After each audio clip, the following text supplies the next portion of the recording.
ये कहानी एक चर्च की है जहाँ कुंवारी लड़कियां अपनी मर्जी से आ सकती हैं लेकिन वहाँ से वापस नहीं जा सकती। दोस्तों, उस चर्च में कुछ ऐसा खतरनाक काम किया जा रहा था जिसके बारे में कोई सोच भी नहीं सकता। उस जगह पर कुछ नकाबपोश चर्च के रक्षक भी थे जो दिन रात चर्च पर पहरा देते थे ताकि कोई वहाँ से भाग ना सके। लेकिन सोचिए, अगर उनमें से कोई अपने घर जाने के लिए तड़प रहा हो और भागने की कोशिश करने के लिए उसे सजा दी जाए और बुरी तरह टॉर्चर किया जाए तो क्या कोई और अपने घर वापस जाना चाहेगा? इस कहानी में एक लड़की ये सब जानते हुए भी भागने की कोशिश करती है। क्या वो भागने में कामयाब हो पाएगी या नहीं, ये जानने के लिए बने रहे मेरे साथ। So hi guys, this is Honey here और आज मैं लाया हूँ एक हॉरर मिस्ट्री मूवी जिसका नाम इमैक्युलेट है जो इसी साल 2024 में रिलीज हुई है। So without wasting much time चलते हैं सीधा इस कहानी की तरफ। कहानी की शुरुआत में सिस्टर मैरी को दिखाया जाता है जो इटली में रोम के एक कॉन्वेंट चर्च में मदर मैरी की फोटो के सामने बैठकर प्रेयर कर रही थी। इसके बाद वो फोटो के पीछे की दीवार पर कुछ लिखकर उसे फोटो से छुपा देती है और सिस्टर सुपीरियर के कमरे में जाकर वहाँ से गेट की चाबी चुराती है। इसके बाद मैरी चर्च का गेट खोलकर वहाँ से मेन गेट की तरफ भागती है जिस पर लॉक लगा था। लेकिन तभी चर्च की लाइट्स ऑन हो गई। ये देखकर मैरी घबरा गई। वो गेट के पास जाकर लॉक खोलने की पूरी कोशिश करती है लेकिन हड़बड़ाहट में उससे वो लॉक नहीं खुल रहा था। तभी हम 4 नकाबपोश को देखते हैं जो मैरी की तरफ बढ़ रहे थे। उन्हें देखकर मैरी और भी ज्यादा घबरा गई और रोने लगी।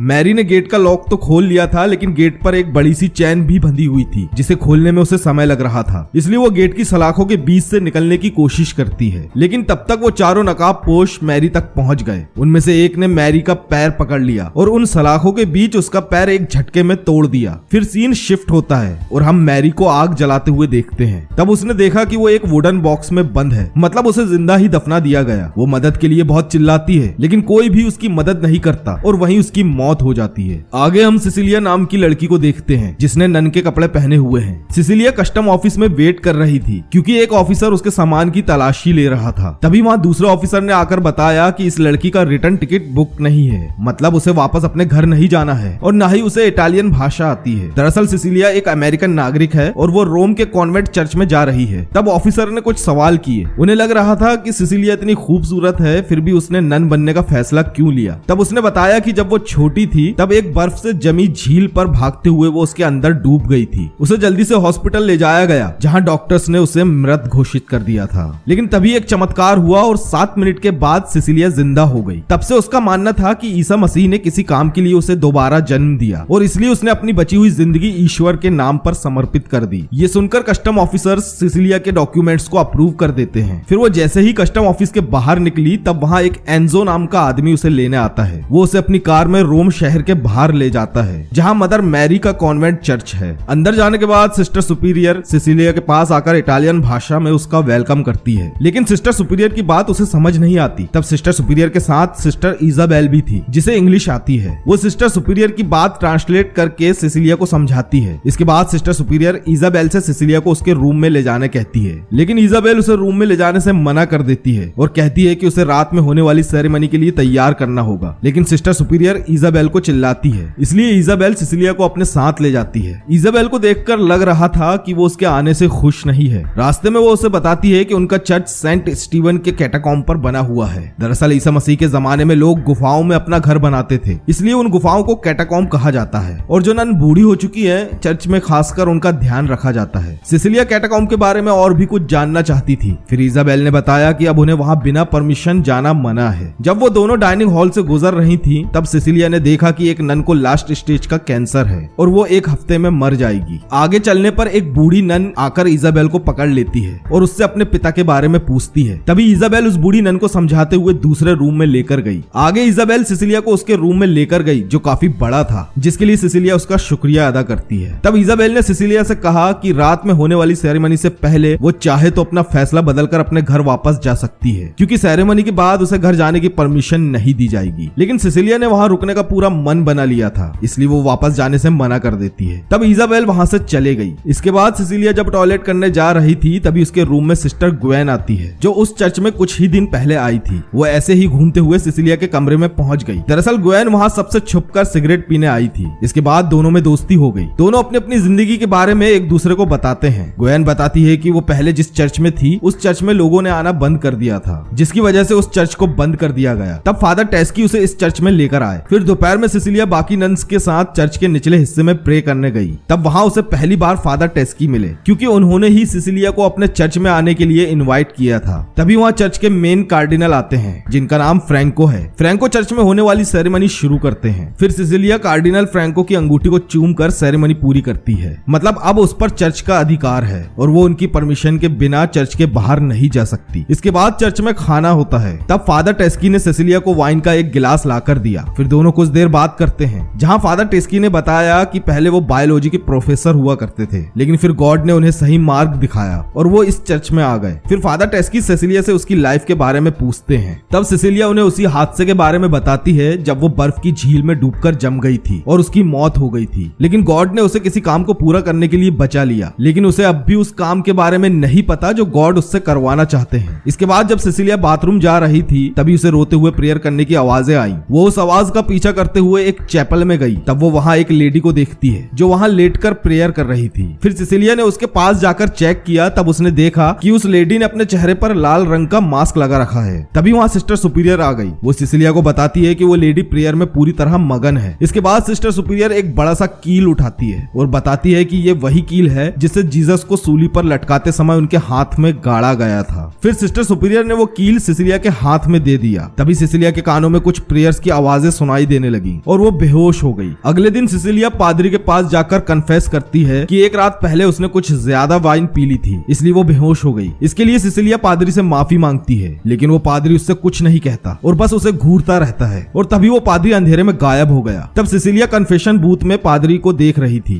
तभी उसके पीछे से दीवार तोड़कर दो हाथ आते हैं और उसे खींच लेते हैं। फिर उसे एक बेड पर लेटा दिया गया। तब और कुछ हाथ आकर उसके चेहरे को पकड़ लेते हैं। तभी वहाँ 4 लेडी आई और उनके चेहरे पर भी वैसा ही लाल रंग का मास्क लगा हुआ था। वो लोग सिसिलिया को एक खंजर से मारते हैं, लेकिन वो अपने बचाव में कुछ नहीं कर पाती। तभी सिसिलिया अपने बेड पर जागती है, मानो उसने कोई डरावना सपना देखा हो। सिसिलिया जैसे ही नींद से जागी उसने देखा कि अंधेरे में उसके सामने कोई खड़ा है और उसे ही घूर रहा है। लेकिन जैसे ही सिसिलिया ने लैंप चालू किया वहाँ कोई नहीं था। अगले दिन सिस्टर सुपीरियर नाश्ते के टेबल पर कुछ स्पीच देती है, लेकिन वो इटालियन भाषा में होने की वजह से सिसिलिया को समझ नहीं रहा था। इसलिए वो सिस्टर ग्वेन से पूछती है। तब ग्वेन मजाक करते हुए कहती है कि सिसिलिया ने बहुत ज्यादा वाइन पी ली थी, इसलिए उसका दिमाग काम करना बंद कर दिया। इसके बाद दोनों हंसने लगे, लेकिन तभी सिस्टर सुपीरियर उन्हें हंसी मजाक करते हुए देख लेती है, इसलिए वो दोनों को डांटती है। इसके बाद सिस्टर सुपीरियर ने इजाबेल को ग्वेन और सिसिलिया का मेंटोर बना दिया ताकि वो कुछ दिनों में ही दोनों को वहाँ का सारा काम सिखा दे। फिर इजाबेल उन्हें सिखाती है कि जो नन बूढ़ी हो चुकी हैं, उनका ख्याल कैसे रखना है, उनके कपड़े कैसे धोने हैं और भूख मिटाने के लिए उन्हें खाना कैसे बनाना है। इन सब के बीच ग्वेन और सिसिलिया अच्छे दोस्त बन गए। एक दिन सिसिलिया जब कपड़े सुखा रही थी तब वो बेड शीट्स के बीच इजाबेल को देखती है जो उसे ही घूर रही थी और थोड़ी देर में इजाबेल वहाँ से गायब हो गई। उस रात जब सिसिलिया अपने कमरे में सो रही थी तभी एक बूढ़ी नन उसके कमरे में कैंची लेकर आती है। सिसिलिया ने जैसे ही उसे देखा तब तक उसने उसके कुछ बाल काट लिए थे। उस नन की दिमागी हालत ठीक नहीं थी, इसलिए सिसिलिया उससे झगड़ा करने के बजाय उसे वापस उसके बेड तक लेकर जाती है। उसने जैसे ही उस बूढ़ी नन को उसके बेड पर सुलाया तभी सिसिलिया का ध्यान उस बूढ़ी नन के पैर पर गया। उसने देखा कि उस नन के दोनों पैरों में क्रॉस के निशान बने हुए हैं। अगले दिन ग्वेन सिसिलिया को बताती है कि वो एक लड़के को पसंद करती थी और उससे शादी करना चाहती थी, लेकिन उस लड़के ने ग्वेन का इस्तेमाल करके उसे ठोकर खाने के लिए छोड़ दिया। इसलिए उसने कुछ नन का एक ग्रुप ज्वाइन कर लिया जहाँ उसे बहुत सुकून मिला और वहाँ से उसे इस चर्च में भेज दिया गया। दोनों बात कर ही रहे थे कि इतने में सिसिलिया की तबीयत अचानक खराब हो गई। तब उसे तुरंत चर्च के डॉक्टर के पास ले जाया गया। डॉक्टर उसे चेक करता है और टेस्ट के रिजल्ट आने तक उससे बाहर वेट करने कहता है। तब वो विंडो से बाहर देखती है और उसे वही लेडी दिखाई देती है जिसने अपने चेहरे पर लाल मास्क लगाया हुआ था। तभी अचानक एक कौवा आकर उसी विंडो से टकराकर मर गया, जिसे देखकर सिसिलिया काफी डर गई। अब उसे एहसास होने लगा था कि उस चर्च में जरूर कुछ गड़बड़ है। तभी वहाँ सिस्टर सुपीरियर आकर उसे अपने साथ एक कमरे में ले गई जहाँ डॉक्टर और कार्डिनल फ्रैंको के साथ चर्च के पादरी भी थे। वो लोग सिसिलिया से पूछते हैं कि क्या वो कभी किसी लड़के के साथ रिलेशनशिप में रही है या उसने किसी लड़के के साथ शारीरिक संबंध बनाए हैं, जिस पर सिसिलिया ने जवाब दिया कि वो अब तक वर्जिन है। तभी वहाँ एक आदमी आया जिसके हाथ में एक लाल रंग की फाइल थी और उस पर सिसिलिया की फोटो लगी थी। तब सिसिलिया उन सबसे पूछती है कि उसके साथ क्या होने वाला है। इतने में वहाँ इजाबेल एक अल्ट्रासाउंड मशीन लेकर आई जिसमें सिसिलिया की सोनोग्राफी की गई और तब उन्हें पता चला कि सिसिलिया प्रेग्नेंट है, लेकिन सिसिलिया के मुताबिक वो वर्जिन थी। तभी कार्डिनल फ्रैंको डिक्लेयर करते हैं कि सिसिलिया मदर मैरी की तरह बेगुनाह है और उसके पेट में जो बच्चा है वो होली चाइल्ड है। लेकिन सिसिलिया अब भी कंफ्यूज थी कि वो बिना शारीरिक संबंध बनाए प्रेग्नेंट कैसे हुई, इसलिए वो इस बात का पता लगाने फादर टेस्की के पास गई। तब फादर टेस्की ने कहा कि सिसिलिया ने ही बताया था कि गॉड ने उसे किसी पर्पस के लिए दूसरा जीवन दिया था, हो सकता है कि वो यही काम हो। ये सुनकर सिसिलिया भी मान गई। उसे लगा कि उस पर ये ईश्वर का ही चमत्कार हुआ है। सिसिलिया को सब चर्च में सेंट की तरह मानने लगे। से अब उसे किसी भी काम को हाथ नहीं लगाने दिया जाता और अब सारी नन मिलकर उसकी सेवा भी करने में लग गई। लेकिन सिसिलिया अब भी कंफ्यूज थी। वो लोगों के सामने रो भी नहीं सकती थी कि गॉड ने इस काम के लिए उसे ही क्यों चुना। अब 1 महीना बीत चुका है और बाकी प्रेग्नेंट लड़कियों की तरह उसकी भी तबीयत खराब होने लगी। तब सिसिलिया देखती है कि उसका एक दांत टूट गया। अब सिसिलिया तैयार होकर डाइनिंग हॉल में गई। उसे रिस्पेक्ट देने के लिए टेबल पर बैठी सारी नन खड़ी हो गई, लेकिन ग्वेन और इजाबेल खड़ी नहीं होती क्योंकि ग्वेन उसकी अच्छी दोस्त थी और वो समझ गई थी कि चर्च में कुछ गलत हो रहा है। वहीं इजाबेल सिसिलिया को इसलिए रिस्पेक्ट नहीं देती क्योंकि वो उससे जलने लगी थी। सिसिलिया अपनी दोस्त ग्वेन के पास ही बैठ गई। तभी उसके पास सिस्टर सुपीरियर आकर उसे अच्छा खाना देती है और कहती है कि उसके होने वाले बच्चे का ख्याल रखना अब उनकी जिम्मेदारी है। तभी ग्वेन मजाक के लहजे में कहती है कि वो लोग जल्द ही सिसिलिया का नाम बदलकर मदर मैरी रख देंगे। अब कहानी आगे बढ़ती है। सिसिलिया जब अपने बाथ टब में रिलैक्स कर रही थी तभी वहाँ इजाबेल आकर उसे पानी में डुबाकर मारने की कोशिश करती है। सिसिलिया खुद को बचाने की कोशिश कर रही थी। तब इजाबेल चिल्लाने लगी कि जो चमत्कार सिसिलिया के साथ हुआ वो उसके साथ होना चाहिए था ताकि चर्च में सिसिलिया की जगह उसकी रिस्पेक्ट हो। तभी वहाँ कुछ नन आकर इजाबेल को बाथ टब से बाहर खींचकर सिसिलिया की जान बचाती हैं। तब इजाबेल ने कहा कि चर्च को मेरे साथ एक बार और कोशिश करनी चाहिए थी। मतलब सिसिलिया से पहले इजाबेल भी प्रेग्नेंट हुई थी, लेकिन किसी वजह से उसका मिसकैरेज हो गया था। इजाबेल के हमले के बाद सिसिलिया को डॉक्टर चेक करता है और चर्च के लोगों को बताता है कि बच्चा बिल्कुल सुरक्षित है। तभी सिसिलिया बताती है कि उसे कुछ ठीक नहीं लग रहा क्योंकि इजाबेल ने कहा था कि चर्च को उसके साथ फिर से एक कोशिश करनी चाहिए थी और यही बात सिसिलिया को खटक रही थी। अब वो भी समझ गई थी कि चर्च में जरूर उसके साथ कुछ गलत हुआ है। तब फादर टेस्की बताते हैं कि इजाबेल दिमागी रूप से पागल हो चुकी है और इसलिए उसने सिसिलिया पर भी हमला किया। वो उसे यकीन दिलाते हैं कि ऐसा उसके साथ दोबारा नहीं होगा, लेकिन वो इस बार फादर टेस्की पर भरोसा नहीं करती। इसलिए वो कहती है कि वो अपना इलाज चर्च से बाहर किसी हॉस्पिटल में करवाना चाहती है। लेकिन फादर टेस्की और चर्च के डॉक्टर ने कहा कि अगर वो लोग उसे बाहर हॉस्पिटल ले जाएंगे तब बाहर लोगों को पता चल जाएगा कि सिसिलिया चमत्कारी तरीके से प्रेग्नेंट हुई है और वो होली चाइल्ड को जन्म देने वाली है, जो कि चर्च बिल्कुल नहीं चाहता कि ये बात बाहर किसी को पता चले। फादर टेस्की कहते हैं कि बच्चे के जन्म लेते ही सिसिलिया को बाहर के हॉस्पिटल में चेकअप के लिए ले जाया जाएगा। तब सिसिलिया को उन पर यकीन हो गया, लेकिन इजाबेल ने जो गलती की थी उसकी सजा उसे मिलनी ही थी, इसलिए वो लोग उसे चर्च की एक बिल्डिंग से नीचे फेंक देते हैं। इजाबेल की लाश देखकर सिसिलिया बहुत घबरा गई। आगे जब सारी नन इजाबेल के फ्यूनरल में जा रही थी तभी ग्वेन सिसिलिया से कहती है कि चर्च उसकी प्रेगनेंसी पर ध्यान नहीं दे रहा है क्योंकि वो 5 महीने की प्रेग्नेंट है, इसलिए उसे किसी अच्छे डॉक्टर की जरूरत थी। ग्वेन सिसिलिया से बात कर ही रही थी तभी उनके पास फादर टेस्की पहुंच गए। उन्हें पता था कि ग्वेन सिसिलिया के दिमाग में शक पैदा कर रही है, इसलिए वो ग्वेन को वहां से अपने साथ ले जाने लगे। तभी ग्वेन सारी नन को चिल्लाकर बताती है कि चर्च के लोग उन्हें धोखे में रख रहे हैं और उनका सिर्फ इस्तेमाल किया जा रहा है, इसलिए वो सारी नन से अपने घर वालों को बुलाना कहती है। तभी चर्च के लोग ग्वेन को खींचकर अपने साथ वहां से ले गए और सिसिलिया खड़े होकर बस उसे जाता हुआ देख रही थी। अब रात होने पर सिसिलिया अपने कमरे में बैठकर ग्वेन की कई बातों को सोच रही थी कि उसने चर्च पर ऐसा इल्जाम क्यों लगाया। तभी सिसिलिया के कमरे में लगी मदर मैरी की फोटो की एक तरफ की रस्सी खुल गई और वो फोटो एक तरफ से लटक गई। तब सिसिलिया देखती है कि फोटो के पीछे दीवार पर कुछ लिखा था जो मूवी की शुरुआत में सिस्टर मैरी ने लिखा था। दरअसल वो बाइबल का एक पैसेज था। सिसिलिया उस इटालियन में लिखे पैसेज को इंग्लिश में चेक करती है जिसमें लिखा था कि शैतान कैसे एक रोशनी का फरिश्ता बनकर लोगों को धोखा देने उनकी जिंदगी में आता है, जिसे लोग सच में एक फरिश्ता ही समझते हैं, लेकिन असल में वो एक शैतान होता है जो उनसे सारे गलत काम करवाता है। अब सिसिलिया जो अब तक अपने बच्चे को एक होली चाइल्ड समझ रही थी, अब वो पूरी तरह कंफ्यूज हो गई कि उसका बच्चा सच में एक होली चाइल्ड है या फिर होली चाइल्ड के रूप में शैतान है। इसलिए वो ये बात बताने अपनी दोस्त ग्वेन के कमरे में गई, लेकिन ग्वेन वहां नहीं थी। इसके बाद सिसिलिया चर्च के मेन ऑफिस में जाती है। तब वहां उसे वही फाइल मिली जिस पर सिसिलिया की फोटो लगी थी। वो उस फाइल को खोलकर देखती है। उसमें उसकी डीएनए रिपोर्ट और एक न्यूज़पेपर का कटा हुआ आर्टिकल था जिसमें उसके बचपन में हुए हादसे की न्यूज थी। मतलब सिसिलिया पर बचपन से ही नजर रखी जा रही थी ताकि जब वो जवान हो तब उसे होली चाइल्ड पैदा करने के लिए चर्च में बुलाया जा सके। तभी अचानक सिसिलिया को किसी की चिल्लाने की आवाज आई। वो उस आवाज की तरफ बढ़ती है। तब वो एक चैम्बर के पास पहुंची जिसके अंदर से उसकी दोस्त ग्वेन की चिल्लाने की आवाजें आ रही थी। तब सिसिलिया चैम्बर के दरवाजे के एक छेद से झांकती है। तब वो देखती है कि ग्वेन को लाल मास्क पहने कुछ लोग बुरी तरह टॉर्चर कर रहे हैं। ग्वेन ने चर्च के खिलाफ आवाज उठाई थी, इसलिए उसकी जबान काटी जा रही थी। ये देखकर सिसिलिया बस चिल्लाने ही वाली थी, तभी उसके पीछे से एक हाथ आता है जो उसके मुंह को पकड़कर उसे चिल्लाने से रोकता है। तब हम देखते हैं कि वो वही पागल नन थी जिसने सिसिलिया के बाल काटे थे। फिर वही नन सिसिलिया के हाथ में एक छोटा पुतला देती है जो उसके ही बालों से बना था। तब सिसिलिया उस नन से भागने में उसकी मदद मांगती है, लेकिन नन बताती है कि यहाँ से कोई नहीं भाग सकता। मतलब उस बूढ़ी नन को भी उसकी जवानी में ही लाया गया था ताकि वो उससे बच्चा पैदा कर सके, लेकिन वो लोग इसमें सफल नहीं हुए, इसलिए उसे वहीं कैद कर लिया गया ताकि वो बाहर जाकर चर्च की पोल ना खोल सके, और इसी वजह से वो नन पागल हो गई। अगली सुबह सिसिलिया के कमरे से उसकी चिल्लाने की आवाजें आने लगी, इसलिए सारे लोग उसके कमरे में जाते हैं। तब वो लोग देखते हैं कि सिसिलिया बेड पर लेटी है और उसकी बेड शीट खून से सनी है। फादर टेस्की को डर था कि कहीं उसका मिसकैरेज ना हो जाए, इसलिए वो उसे जल्दी से अपनी कार में बैठाकर चर्च से बाहर हॉस्पिटल ले जाते हैं, क्योंकि उस दिन सैटरडे था और चर्च का डॉक्टर छुट्टी पर था। तभी सिस्टर सुपीरियर सिसिलिया के रूम में जाकर उस बेडशीट को चूमती है, क्योंकि वो होली ब्लड था। तभी वो सिसिलिया के बेड के नीचे एक मरी हुई मुर्गी को देखती है, मतलब वो खून सिसिलिया का नहीं बल्कि उस मुर्गी का था। दरअसल सिसिलिया ने ये नाटक चर्च से किसी तरह बाहर निकलने के लिए किया था ताकि वो भाग सके, लेकिन सिस्टर सुपीरियर जल्दी से फादर टेस्की को कॉल करके उसकी इस हरकत के बारे में बताती है। तभी फादर टेस्की ड्राइवर से कार रोकने कहता है। वो समझ गई थी कि फादर टेस्की को असलियत का पता चल गया है। तभी कार रोकने पर सिसिलिया जल्दी से कार से उतरकर भागने लगी, लेकिन बदकिस्मती से फादर टेस्की और एंजो ने उसे पकड़ लिए। फिर सिसिलिया को वापस चर्च में लाया गया। तब सिस्टर सुपीरियर उसे नहलाकर साफ करती है। तब सिसिलिया कहती है कि वो लोग जो कर रहे हैं उसके लिए ईश्वर उन्हें कभी माफ नहीं करेंगे। तभी सिस्टर सुपीरियर उसे एक थप्पड़ मारती है और इसके बाद उसे एक व्हील चेयर से बांध दिया गया। फिर वहाँ फादर टेस्की आकर अपने हाथों में ग्लव्स पहनते हैं और सिसिलिया को तकलीफ देने के लिए उससे माफी मांगते हैं। इसके बाद उन्होंने उसे वही कील दिखाई जिसे ईसा मसीह के हाथ में गाड़ा गया था और बताया कि उस कील में जीसस का खून लगा हुआ है, मतलब उसमें उनका डीएनए अब भी मौजूद है, जिससे वो अपने मसीहा मतलब जीसस को दोबारा इस दुनिया में ला सकते हैं। मतलब सिसिलिया को उन्हीं के डीएनए से इम्प्रेग्नेट किया गया था, जिससे वो प्रेग्नेंट हो गई। इसके बाद फादर उसे चर्च के तलघर में ले गए। तब सिसिलिया ने देखा कि वहाँ बहुत सारे कांच के जार रखे थे जिसमें मसीहा को वापस लाने की नाकाम कोशिशें रखी थी। तब फादर टेस्की बताते हैं कि वो लोग पिछले 20 सालों से जीसस को वापस लाने की कोशिश कर रहे हैं, लेकिन उन्हें अब जाकर सिसिलिया के रूप में सही रास्ता मिला। इसके बाद फादर उसे एक लेबोरेटरी में ले गए जहाँ एंजो एक रॉड को आग में गर्म कर रहा था। दरअसल सिसिलिया ने चर्च से भागकर वहाँ के रूल्स तोड़े थे और जिसने भी ऐसा करने की कोशिश की थी उसे मौत के घाट उतार दिया गया, लेकिन वो लोग सिसिलिया को नहीं मार सकते, इसलिए उसे चर्च से भागने की सजा मिलती है। फादर टेस्की लोहे के क्रॉस को गर्म करके सिसिलिया के पैर में दाग देते हैं और फिर उसे वापस उसके कमरे में कैद कर लिया गया। वो चर्च सिसिलिया के लिए किसी जेल से कम नहीं था। तब सिसिलिया को भी समझ आ गया कि उस बूढ़ी नन के पैर में क्रॉस के निशान कैसे आए। आगे सिसिलिया कन्फेशन करने के लिए कार्डिनल फ्रैंको से मिलती है, लेकिन वो कन्फेशन करने के बजाय पूछती है कि वो लोग सिसिलिया के पीछे कब से हैं और बच्चे को जन्म देने के बाद वो लोग उसके साथ क्या करेंगे। लेकिन फ्रैंको सिसिलिया के किसी भी सवाल का कोई जवाब नहीं देता। तब सिसिलिया कहती है कि वो लोग जो भी कर रहे हैं वो सब ईश्वर के खिलाफ है। तब फ्रैंको कहता है कि अगर ये सब ईश्वर के खिलाफ है तो ईश्वर उन्हें रोकते क्यों नहीं। आगे चर्च का डॉक्टर अल्ट्रासाउंड करके बच्चे की हेल्थ पता करता है। इसके बाद डॉक्टर कुछ मेडिसिन लेने उस कमरे के बाहर चला गया, लेकिन बाहर जाते समय डॉक्टर ने दरवाजा खुला छोड़ दिया था, जिसे सिसिलिया ने देख लिया। उस कमरे में उसके अलावा सिस्टर सुपीरियर भी थी जो अल्ट्रासाउंड में बच्चे की इमेज देख रही थी। तभी सिसिलिया वहाँ रखा बड़ा सा लोहे का क्रॉस उठाकर सिस्टर सुपीरियर के सर पर मारती है, जिससे सिस्टर की वहीं मौत हो गई। इसके बाद वो कमरे से बाहर निकली, लेकिन तभी उसे पता चला कि वो बहुत जल्द बच्चे को जन्म देने वाली है, लेकिन वो तब भी नहीं रुकती। फिर हम कार्डिनल फ्रैंको को देखते हैं जो बालकनी में खड़े होकर सारी नन की प्रेयर सुन रहा था। तभी सिसिलिया उसके पीछे से आकर उसी की माला से उसका गला तब तक दबाती है जब तक वो मर नहीं गया, लेकिन डॉक्टर ने उसे फ्रैंको को मारते हुए देख लिया। ये देखकर वो डर के मारे वहाँ से भागता है। तभी सिसिलिया फ्रैंको का लाइटर और दरवाजे की चाबी लेकर वहाँ से निकल गई, लेकिन वहाँ से भागने से पहले वो चर्च के मेन चैपल में जाती है। तभी उसके पेट में जोर का दर्द हुआ, लेकिन उसने ठान लिया था कि अब चाहे जो हो जाए वो नहीं रुकेगी। वो चैपल में रखी वही कील चुराती है जिससे उसे प्रेग्नेंट किया गया था। इसके बाद वो फादर टेस्की की लैब में जाकर वहाँ रखे अल्कोहल को हर तरफ छिड़क देती है, लेकिन वो जैसे ही पलटी उसने देखा कि फादर टेस्की वहाँ आ चुका है। तभी वो लाइटर अपने हाथ में पकड़कर उस जगह को जलाने की धमकी देती है। फादर सिसिलिया से वादा करता है कि वो बस उसका बच्चा चाहता है, इसके बाद वो उसे चर्च से जाने देगा, लेकिन सिसिलिया को पता था कि फादर झूठ बोल रहा है। तभी उसके पेट में फिर से दर्द होना शुरू हो गया। इस बात का फायदा उठाकर फादर उसका वही हाथ पकड़ लेता है जिसमें सिसिलिया ने लाइटर पकड़ा था, लेकिन तभी सिसिलिया फादर के सर पर एक कांच का सिलेंडर फोड़ देती है और वहां से बाहर निकलकर लैब का दरवाजा लॉक कर देती है, लेकिन तभी फादर ने दरवाजे की खिड़की से उसके बाल पकड़ लिए। तब सिसिलिया ने भी लाइटर जलाकर जमीन पर छोड़ दिया और वो फादर के चुंगल से किसी तरह छूट गई। अब लैब पूरी तरह जलने लगी जिसमें फादर भी बंद था। तभी वो देखती है कि लैब से फायर सिलेंडर की हवा निकल रही है। वो समझ गई कि फादर टेस्की अब भी जिंदा है। तभी फादर लैब का दरवाजा तोड़कर बाहर आ गया, लेकिन फादर के बाहर आने से पहले ही सिसिलिया वहां से भागकर कैटाकॉम्ब में चली गई। अंदर जाने के बाद वो एक बड़ी टनल में जाती है, लेकिन तभी उसे पता चला कि फादर अब भी उसका पीछा कर रहा है, इसलिए वो एक कोने में छुप गई और अपना फ्लैश लाइट भी बंद कर दिया। तब उसके पास से फादर गुजरता है, लेकिन वो सिसिलिया को देख नहीं पाया। फादर के वहां से जाने के बाद वो अपना फ्लैश लाइट चालू करती है। तब वो देखती है उसके पास उसकी दोस्त ग्वेन की लाश पड़ी थी। ये देखकर वो काफी डर गई और वहां से भाग गई। भागते हुए उसको बहुत पेन हो रहा था, लेकिन तभी उसकी किस्मत उसका साथ देती है। उसे बाहर निकलने का एक रास्ता दिखाई दिया। वो जैसे ही वहां से बाहर निकलने की कोशिश करती है, तभी फादर टेस्की उसे वापस अंदर खींच लेता है। अब वो जमीन पर पड़ी थी और फादर डिलीवरी के के लिए प्रे करने लगा, लेकिन फादर को बच्चे की बहुत जल्दी थी, इसलिए वो एक तेज धार का चाकू निकालता है जिससे वो सिसिलिया के पेट पर कट लगाता है। तब वो दर्द के मारे चिल्लाने लगी। तभी वो जल्दी से उस कील को निकालती है जो उसने चैपल से चुराया था। वो उस कील को फादर के गले में घोंप देती है, जिससे फादर की वहीं पर मौत हो गई। अब आखिरकार सिसिलिया उस कैटाकॉम्ब से बाहर निकली। वो रास्ता चर्च के बाहर निकलता है। अब वो एक दीवार को पकड़कर अपनी पूरी ताकत लगाती है ताकि वो उस बच्चे को जन्म दे सके। आखिरकार उसने बच्चे को जन्म दे दिया, लेकिन वो जैसे ही बच्चे को देखती है वो बहुत डरावना दिखता है और उसकी आवाज किसी बच्चे की तरह बिल्कुल भी नहीं थी। मतलब मूवी की शुरुआत में मैरी ने जो बाइबल का पैसेज लिखा था कि शैतान कभी कभी रोशनी का फरिश्ता बनकर आता है, वो बात सच निकली। सिसिलिया को पता था कि उसने होली चाइल्ड नहीं बल्कि एक डेविल को जन्म दिया है, इसलिए वो एक बड़ा सा पत्थर उठाकर उस पर पटक देती है और यहीं पर ये मूवी भी खत्म होती है। तो दोस्तों, उम्मीद करता हूँ आपको ये मूवी पसंद आई होगी। तो मुझे सपोर्ट करने के लिए चैनल को सब्सक्राइब करें, वीडियो को ज्यादा से ज्यादा शेयर करें, लाइक करें और कमेंट सेक्शन में अपनी राय जरूर दें। तो जल्द मिलेंगे अगली वीडियो में, तब तक के लिए बाय बाय।